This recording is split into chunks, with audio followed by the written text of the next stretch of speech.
नमस्कार. आजच्या या विश्लेषणात आपण एका अशा गोंधळात टाकणाऱ्या 48 तासांच्या कालखंडाचा आढावा घेणार आहोत ज्याने राष्ट्रवादी काँग्रेस पक्षाच्या अजित पवार गटात मोठी फूट पडणार असल्याच्या अफवांना अचानक हवा दिली. नक्की काय घडलं या 2 दिवसात, चला बघूया. आता या सगळ्या प्रकरणातील सर्वात रंजक गोष्ट म्हणजे एका साध्या प्रशासकीय दस्तऐवजावरून हा सगळा राडा सुरू झाला. बघता बघता घराण्याशाहीचे आरोप, गुप्त ऑडिओ रेकॉर्डिंग आणि राजकीय विश्वासघाताचे स्फोटक दावे होऊ लागले. एका कागदाच्या तुकड्याने राजकारणात असा भूकंप कसा आणला हे खरोखरच थक्क करणार आहे. हे दाव्यांचं आणि प्रतिदाव्यांचं जाळं समजून घ्यायचं असेल तर आपल्याला घटनाक्रमावर लक्ष द्यावं लागेल. 11 मेच्या रात्रीपासून सुरू झालेल्या या राजकीय नाटकाचा आपण कालक्रमानुसार मागोवा घेऊया, म्हणजे नेमकं काय आणि कसं घडलं हे आपल्या लक्षात येईल. या नाट्याचा पहिला अंक म्हणजे वादग्रस्त यादी, मध्यरात्रीची लीक आणि गायब झालेला पदानुक्रम. या संपूर्ण प्रकरणाला ठिणगी पडली ती 29 एप्रिल रोजी निवडणूक आयोगाला सादर केलेल्या राष्ट्रीय कार्यकारिणीच्या यादीमुळे. हीच ती यादी जी 11 मेच्या रात्री अचानक व्हायरल झाली. आता या यादीमुळे पक्षात किती मोठी घबराट पसरली होती याची कल्पना करा. या व्हायरल यादीत पार्थ पवार आणि जय पवार यांची नावे पदाधिकारी म्हणून होती, पण सुनील तटकरे, प्रफुल्ल पटेल आणि छगन भुजबळ यांसारखे दिग्गज नेते चक्क गायब होते. या गोंधळामुळे स्वतः पक्षाध्यक्षा सुनित्रा पवार यांना मध्यरात्री बरोबर 1 वाजता ट्विट करावं लागलं. त्यांनी सांगितलं की ही केवळ एक क्लार्ककडून झालेली चूक म्हणजेच क्लेरिकल मिस्टेक आहे आणि ती लवकरच दुरुस्त केली जाईल. पण झालं असं की दुरुस्त करून आलेल्या दुसऱ्या यादीनं आगीत तेल ओतण्याचंच काम केलं. कारण वरिष्ठ नेत्यांची नावं यादीत परत आली खरी, पण कागदोपत्री त्यांची प्रदेशाध्यक्ष आणि राष्ट्रीय कार्याध्यक्ष अशी मोठी पक्षीय पदे काढून घेण्यात आली होती. आणि दुसरीकडे पार्थ आणि जय पवार यांच्या वाढलेल्या जबाबदाऱ्या त्या तुलनेत अगदी स्पष्टपणे झळकत होत्या. इथूनच सुरू होतो दुसरा भाग, सिल्वर ओकवर राजकीय चर्चा आणि एका अनपेक्षित वेळेची भेट. यादीत दिसणारी ही मोठी तफावत आपल्याला थेट पुढच्या संध्याकाळी म्हणजे 12 मे रोजी झालेल्या एका अत्यंत गुप्त आणि चर्चेत राहिलेल्या भेटीकडे घेऊन जाते. आता इथला सर्वात महत्त्वाचा मुद्दा आहे तो या भेटीच्या टायमिंगचा.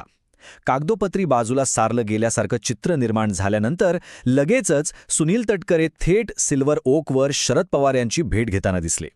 पक्षफुटीनंतर तब्बल 3 वर्षां पहिल्यांदा झालेली ही भेट खरोखरच सर्वांच्या भुवया उंचावणारी होती. अर्थात तटकरे यांनी तात्काळ स्पष्टीकरण दिलं. या भेटीत कुठल्याही राजकीय विषयांवर चर्चा झाली नाही, मी फक्त साहेबांच्या प्रकृतीची विचारपूस करण्यासाठी गेलो होतो असा दावा त्यांनी केला. पण राजकारणात टायमिंगला खूप महत्त्व असतं, बरोबर? त्यामुळेच या स्पष्टीकरणानंतरही अफवांच्या बाजाराला उधाण आलंच. ह्या आगीत आणखी भर पडली जेव्हा अशा बातम्या आल्या की प्रफुल्ल पटेल हे देखील तिथे आधीच पोचले होते. म्हणजे विचार करा, ज्या 2 दिग्गज नेत्यांची पदे यादीतून गायब होती ते दोघेही आता एकाच वेळी शरद पवारांना भेटत असल्याचा दावा माध्यमांतून केला जात होता. गूढ आणखीनच वाढलं होतं. आणि मग येतो तिसरा भाग, रोहित पवारांचे धक्कादायक दावे आणि अंतर्गत खळबळीचे स्फोटक आरोप. चला 13 मेच्या घटनांकडे वळूया. या सगळ्या घटनाक्रमाने जणू शरद पवार गटाला हल्ला करण्यासाठी आयताच दारुगोळा मिळवून दिला. रोहित पवार यांनी थेट पत्रकार परिषद घेतली आणि अत्यंत स्फोटक दावे केले. त्यांच्या मते तटकरे, पटेल आणि इतर 22 आमदार आगामी निवडणुका चक्क भाजपकडून लढवणार आहेत.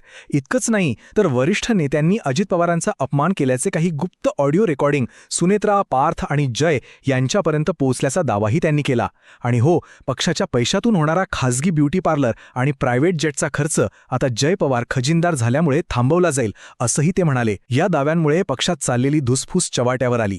यावर कडी म्हणजे शरद पवारांनी राजकीय मास्टरस्ट्रोक मारत अत्यंत हुशारीने तटकरे आणि पटेल यांच्या क्षमतांचं जाहीर कौतुक केलं.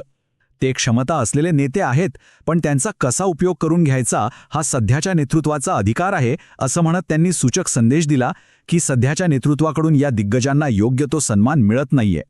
आता वळू या चौथ्या भागाकडे, दिल्लीतील नाट्यमय घडामोडी.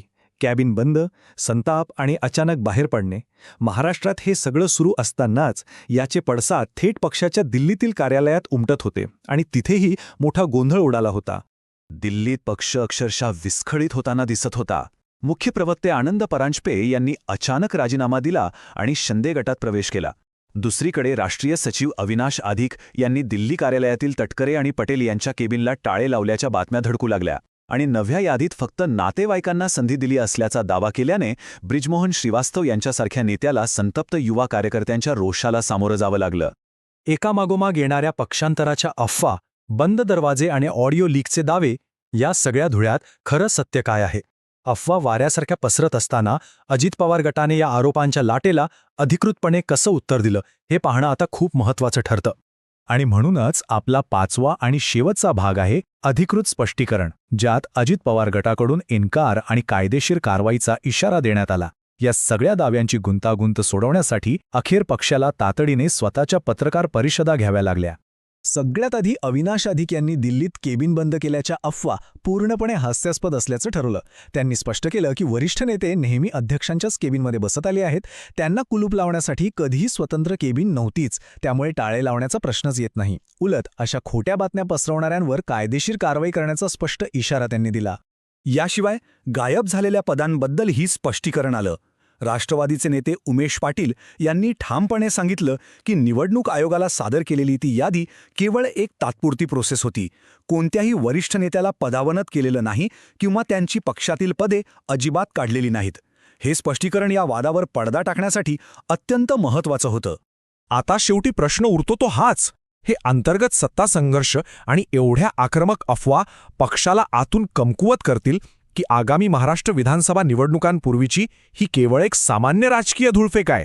अधिकृत विधानांमधून जरी फुटीचा इन्कार केला गेला असला तरी 48 तासात घडलेल्या या नाट्यमय घडामोडी महाराष्ट्राच्या राजकीय भविष्यात काळ उलथापालथ घडून आणतील, हे येणारा काळच ठरवेल.